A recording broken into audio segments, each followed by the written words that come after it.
Hey guys, me just my video. So this is the video that I'm making about everything my controller can do, like capabilities, functions, software and hardware, like capabilities and everything. So I'm going to try to start at the very beginning and go from hardware to software, but we'll just see how it goes throughout the video. I'm going to start at the very beginning. So this is the Pro Controller box that it comes in. It's by Next. This is the wireless Pro Controller. Technically it's a wireless mini Pro Controller, but they don't call it that. I don't know if you guys can see that.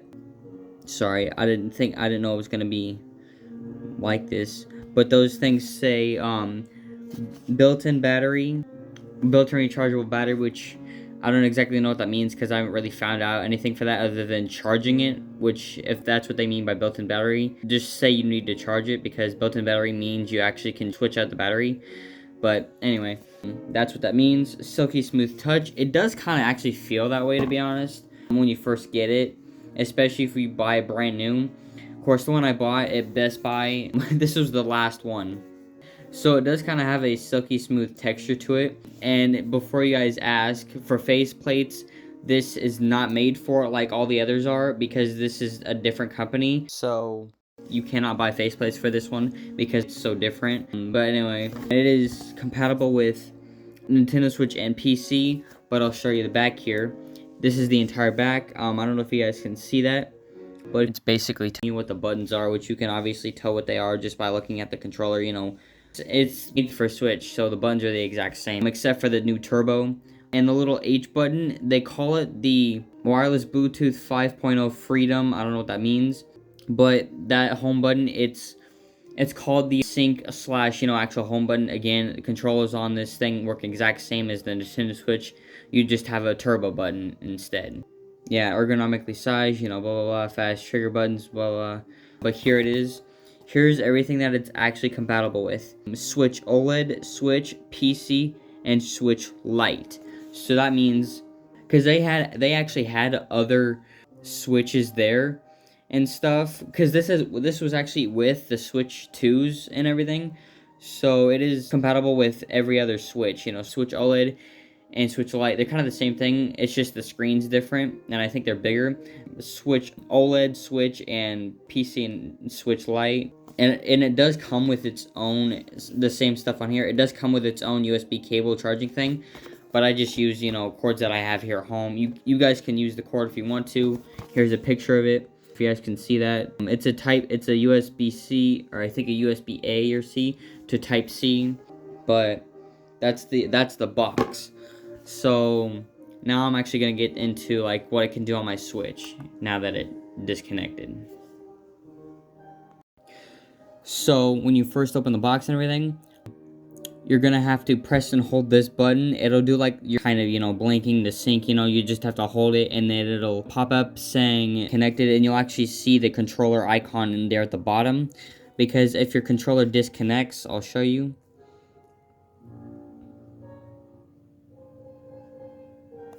Off, it will go from the controller to the Switch.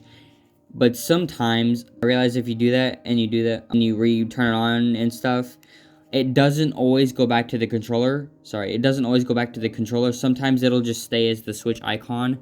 So that's what happens when you first sync it. It'll do that. And so I'm just gonna tell you, the battery life on this thing lasts for several days. I would say it starts losing its battery on the 3rd day. But if you don't charge it all the time, I think on the 4th day, it'll say low battery. You'll need to charge it, but it takes only 3 hours for it to charge. Anyway, what would happen is it'll pop up like it does on here, except it'll have the controller icon and it'll actually say low battery. Like it'll blink like the Switch does, it'll say that. And when it charges, you plug it in and it will blink, the light will blink. In fact, if I have the cord, I can actually show you, I guess. Hang on, I'll show you, I'll be right back. So if you plug it in, right here, as you can see, it'll do this. It will blink, and if it's already full battery, right here, if it's already full battery, it'll just do that icon. But if it's low battery, you plug it in, it'll actually go down. But that's the battery part. So going into a game, okay? if you go into a game, you know, it'll pop up like this, right? It's the same as a Joy-Con, okay? So it will work for both, either of these. I wouldn't try doing like, you know, a weird combination of L and ZR and ZL and R. I would just do a ZL and ZR and or an L and R. Either of those work, and that'll pop up. But if you disconnect the controller, what it'll do, that shuts off, right? It's off.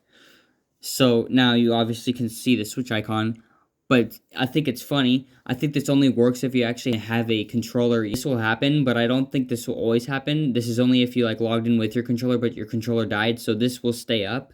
The three icons, see the switch, the Joy-Cons, and the controller. You press the same buttons, and it's cool because the switch icon actually pops up with the battery. So again, it's the same thing. So when you do that,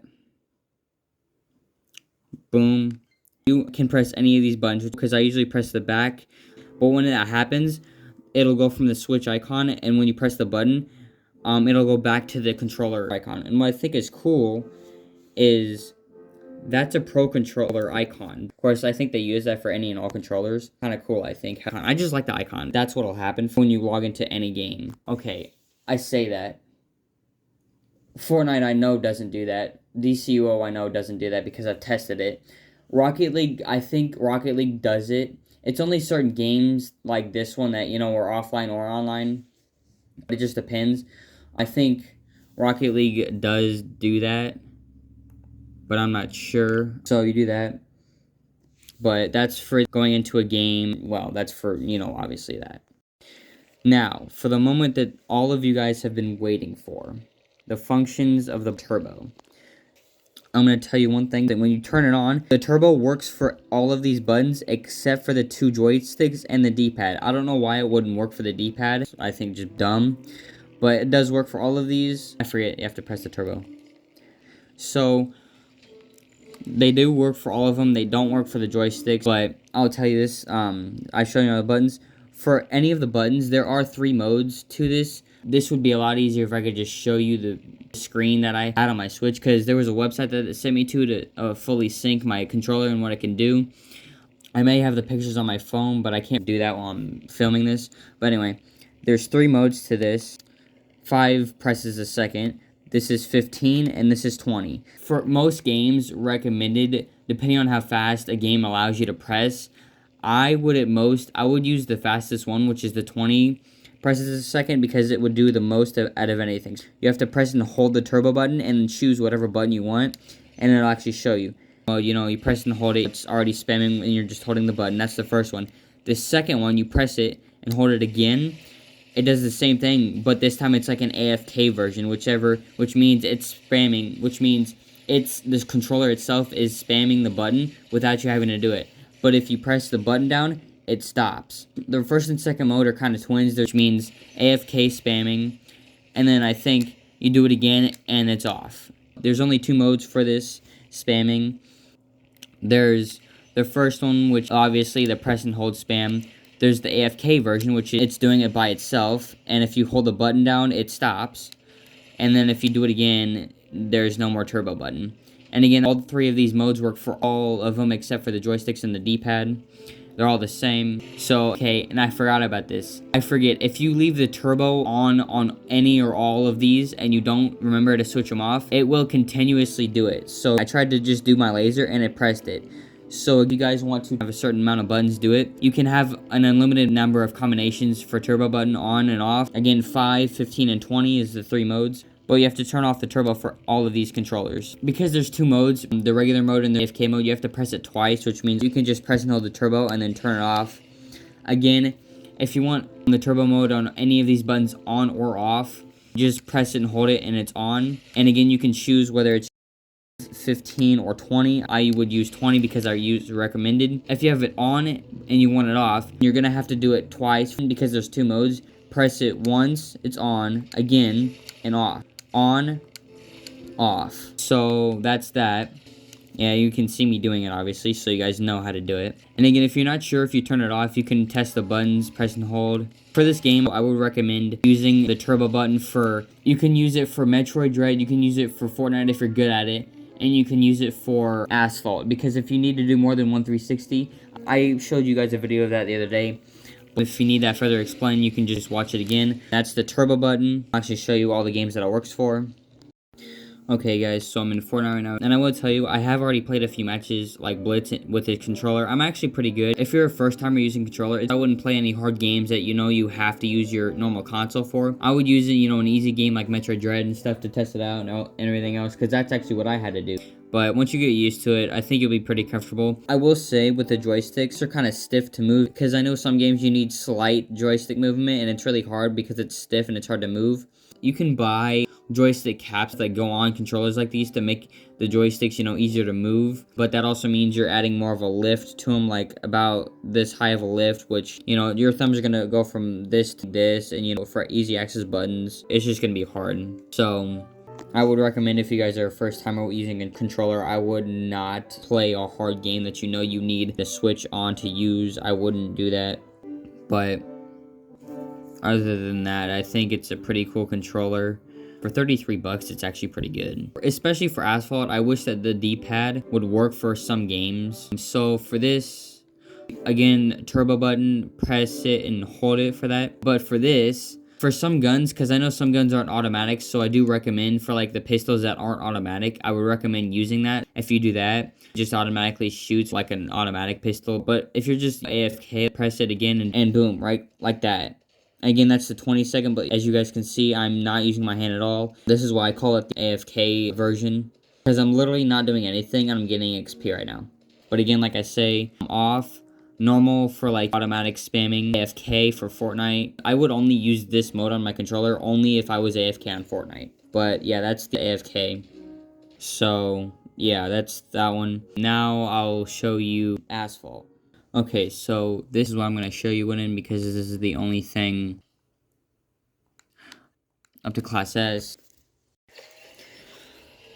Okay. So for Turbo, if you want to do more than 1 360, it won't count it. But if you need to do several 360s and you don't want to continuously press it, I do think this is kind of easy. But also, if you press the Turbo on that, it will automatically do it for you. So if you watch, and I'm just pressing and holding it. If you do it for the right button, whenever you gain nitro and you do it for R, so I'm not even doing anything, and I just did that. If you do try to drift, you're not going to be able to, because if you have AFK turbo on for the right button, it will automatically press the nitro for that. If you try to press L to drift, it won't let you because your turbo is on for the right, so pressing L will make you gain nitro, so you press R and it'll make you go faster. So if you do that, look. If you guys want to get faster continuously without drifting, I do kind of recommend doing what I'm doing right now, because I'm trying to drift, but I can't because it's getting me nitro. I don't fully recommend it because it's not completely useful, but for normal races, you can use it. But actually, I think the D-pad, if they put on turbo for the D-pad, my opinion, I think it would have been a little bit too much AFK, because then if you set each one at a certain time to be 5, 15, or 20, if you have it on touch drive, it'll automatically choose whatever one you want at a certain time, so it'll auto-playing the entire race. Actually, I'm going to test it in Rocket League. I guess it doesn't work for this. I thought it would. Not that this would work, but if you turned off your controller and then at just the right time turn it back on, maybe it will do it, but I doubt it. Actually, there's one thing I did think about for the spamming technique. I guess depending on whatever you're able to do with characters or whatever in a game, if characters have like a certain ability where you just press a button repeatedly, you can actually set the turbo on that button and it'll just do it automatically. So for DC Universe Online, I'm thinking I'll do my Shazam, but I'll just press the spamming button on the X and just leave it at AFK, and it will work. And I'm going to show you it actually. So for that, boom. Okay, so there we go. There's the AFK. You saw me do it. I don't recommend, for like 2 seconds putting on turbo when you can attack for 2 seconds. I don't recommend doing that because that's just a time waster. But as you guys can tell, it does work for that. This is going to be really funny. Repeated turbo on the B button for jump. Not that this is ever going to be useful in the history of D.C.U.O, but I just think it's kind of funny to show you this. So it obviously works for that. A, I'm not quite sure what it does. Apparently nothing. So, oh, yeah. AFK for that. I think it's kind of cool because and I forgot about that. Some games will actually, if you turn on turbo with that, it'll actually, depending on how fast your thing is, like I put guard on. I'm holding my guard right now, but because it thinks I'm pressing buttons, it makes it look like I'm tweaking out. Oh, that's one thing too. I do need to show you guys this. It's in Fortnite. I was in the pit with my brother, and this was the same spamming button with X. I was in the pit with the Raven gloves. What I did was, not knowing, I turned on the spamming for the Raven gloves, and it made it look like I was twitching. I'm not kidding. It literally made it, because my character was literally kind of doing this with the Raven gloves, you know, because it's repeatedly X. But there was also, I need to test one thing out too. I'm going to load into the pit, and then I'll show you guys what I meant. I'm not completely sure if this is going to work, but I want to test out if on the turbo for like probably I think 5 seconds, and then I don't know how I'm going to time this right, but somehow time the right button and then the left button soonly after. I don't know if you guys remember the Fortnite Twitch that you had the weapons and it might look like you guys were twitching. I don't know if I'm going to be able to make that work with the spamming thing on the left and R button, but I'll test it and see. Okay, I'm in the pit now, and guess exactly what I have to wait on. Well, this is only going to be a second for you guys, but I'm going to be back. I'm going to go eat lunch.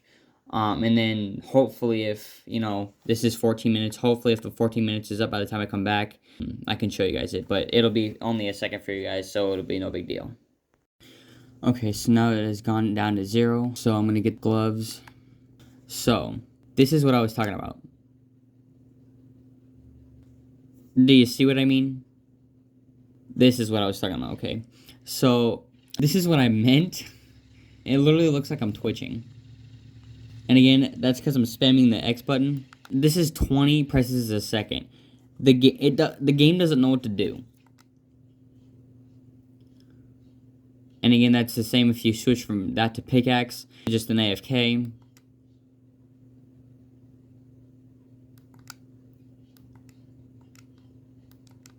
Okay, so I did fix my controller issue.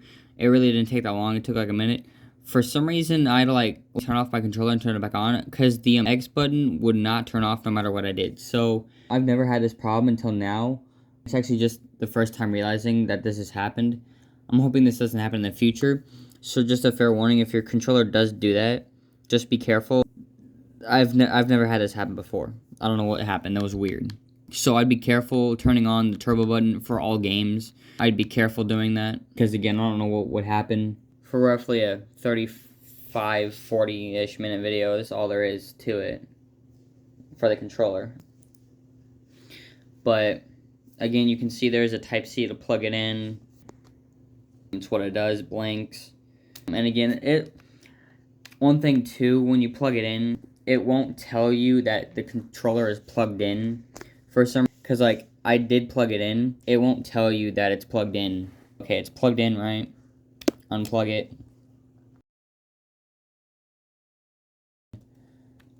It's plugged in, it's blinking. It doesn't tell you that it's plugged in. See, it doesn't pop up. It only ever tells you if it's dead.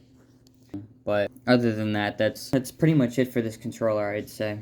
For my thoughts on it, compared to an expensive controller, I kind of like it, actually. It's a pretty cool controller. You know, I would say I do recommend this, only because it has the one button that not all controllers give you, which is the turbo button. Other than that, it's a pretty good controller, I think, honestly. But it's not that expensive at all. It's like $33, I think. But other than that, I think that's pretty much it. Honestly, oh, and this is the big thing after watching this video. I feel bad for people who are like watching this and play on Xbox and PlayStation that want a new controller and watching this. I feel really bad for them because this does not work for that. I could be wrong. Because I know some companies companies just plaster on there what it works for. I just feel bad for that, but I don't know. I'm not an Xbox or PlayStation person. I don't have one. I don't know how it works. But if you guys do end up getting it, you can try it. Although I wouldn't count on it because it doesn't say it on the box. Though companies do lie, so don't trust me on that. But honestly, for a controller, it's pretty good, decent size. It's not, ginormous. Especially for small hands, not that long of fingers. It's the perfect size, I would say. Battery life is pretty good. It's travel size. Of course, I think all controllers are travel size. I think it's a pretty good controller. I would recommend it because only for the turbo button, because my dad's Switch has black Joy-Cons that both have the turbo button. He just doesn't use them a lot, but for a controller, it's pretty good though. So I would recommend it, honestly, for the size and what it can do. I know it's not terribly expensive, and you're probably thinking, well, it's not super expensive, so how is it worth it? It just is. Just don't ruin it. I would definitely not charge it all the time, because me myself, I know I charge everything all the time. I wouldn't charge it until it is at least, it says low battery, and even then I sometimes charge it even if it loses a little bit of battery, but I shouldn't do that. Other than that, it's pretty good controller though. So wireless mini pro controller by Next. It's smaller. Same buttons as the Nintendo Switch, so if you play on Nintendo, you don't have to get reused to everything. Would not try it on hard games immediately just to get used to it, but if you're used to controller and you want to, go for it. But yeah, wireless mini pro controller by Next, pretty cheap, $33 for this. It's small for being able to like go back and forth. I think it's pretty good though. Other than that, I'd recommend it, and so yeah, go buy it.